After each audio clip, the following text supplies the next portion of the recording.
Actividad 3, lectura. Actividad 3, lectura interpretativa. Es que somos muy pobres. Juan Rulfo. Aquí todo va... Actividad 3, lectura interpretativa.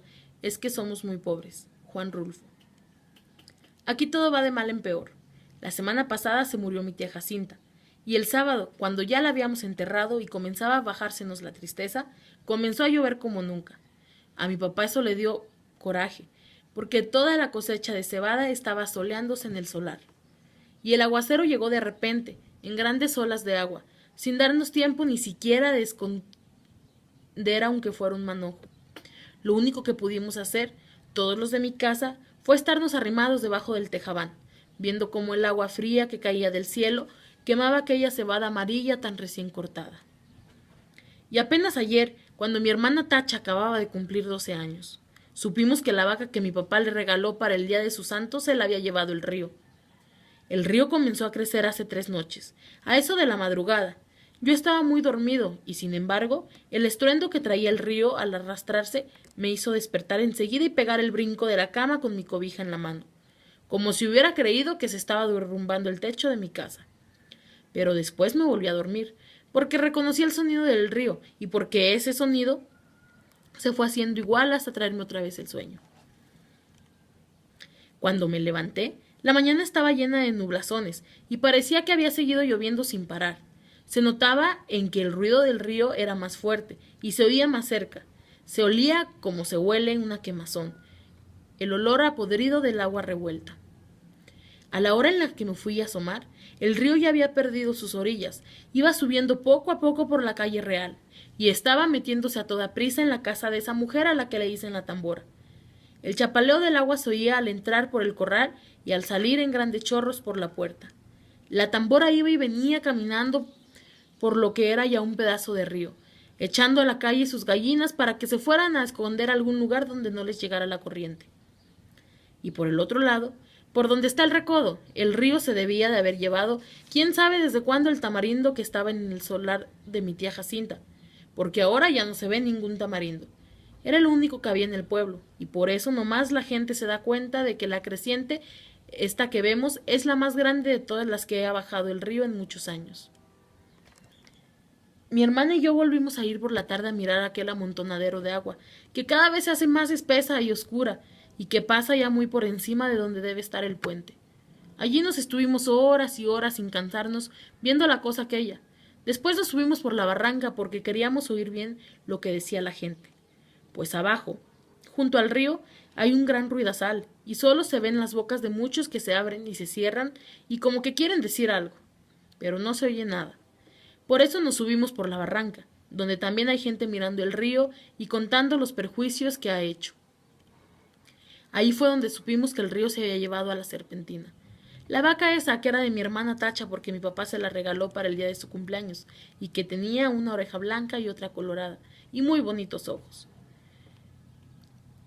No acabo de saber por qué se le ocurrió a la serpentina pasar el río este, cuando sabía que no era el mismo río que ella conocía de a diario. La serpentina nunca fue tan atarantada. Lo más seguro es que ha de haber venido dormida para dejar matar así nomás por nomás. A mí muchas veces me tocó despertarla cuando le abría la puerta del corral, porque si no, de su cuenta, allí se hubiera estado el día entero con los ojos cerrados, bien quieta, y suspirando como se oye suspirar a las vacas cuando duermen. Y aquí ha de haber sucedido eso de que se durmió. Tal vez se le ocurrió, tal vez se asustó y trató de regresar, pero al volverse se encontró entreverada y acalambrada entre aquella agua negra y dura como tierra corrediza. Tal vez bramó pidiendo que la ayudaran. Bramó como solo Dios sabe cómo. Yo le pregunté a un señor que vio cuando la arrastraba el río si no había visto también al becerrito que andaba con ella, pero el hombre dijo que no sabía si lo había visto. Solo dijo que la vaca manchada pasó patas arriba muy cerquita de donde estaba él, y que allí dio una voltereta y luego no volvió a ver ni los cuernos, ni las patas, ni ninguna señal de la vaca. Por el río rodaban muchos troncos de árboles con todo y raíces, y él estaba muy ocupado en sacar leña, de modo que no podía fijarse si eran animales o troncos los que arrastraba. No más por eso, No sabemos si el becerro está vivo o si se fue detrás de su madre, río abajo. Si así fue, que Dios los ampare a los dos.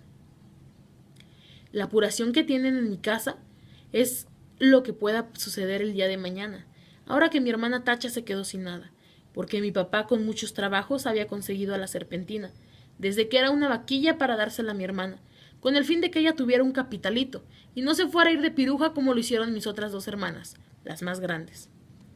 Según mi papá, ellas se habían echado a perder porque éramos muy pobres en mi casa, y ellas eran muy retobadas.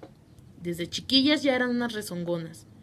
Y tan luego que crecieron les dio por andar con hombres que de lo peor, que les enseñaron cosas malas. Ellas aprendieron pronto y entendían muy bien los chiflidos cuando les llamaban a altas horas de la noche. Después salían hasta de día. Iban cada rato por el agua al río y a veces, cuando uno menos se lo esperaba, allí estaban en el corral, revolcándose en el suelo, todas encueradas y cada una con un hombre trepado encima. Entonces mi papá las corrió a las dos. Primero les aguantó todo lo que pudo, pero más tarde ya no pudo aguantarlas más y les dio carrera para la calle. Ellas se fueron para Yutla, o no sé para dónde, pero andan de pirujas. Por eso le entra la mortificación a mi papá, ahora por la Tacha, que no quiere vaya a resultar como sus otras dos hermanas, al sentir que se quedó muy pobre viendo la falta de su vaca, viendo que ya no va a tener con qué entretenerse mientras le da por crecer y pueda casarse con un buen hombre, que la pueda querer para siempre. Y eso ahora va a estar difícil. Con la vaca era distinto, pues no hubiera faltado quien se hiciera el ánimo de casarse con ella, solo por llevarse también aquella vaca tan bonita. La única esperanza que nos queda es que el becerro esté todavía vivo. Ojalá no se le haya ocurrido pasar el río detrás de su madre, porque si así fue, mi hermana Tacha está tantito así de retirado de hacerse piruja, y mamá no quiere. Mi mamá no sabe por qué Dios la ha castigado tanto a darle unas hijas de ese modo, cuando en su familia, desde su abuela para acá, nunca había habido gente mala.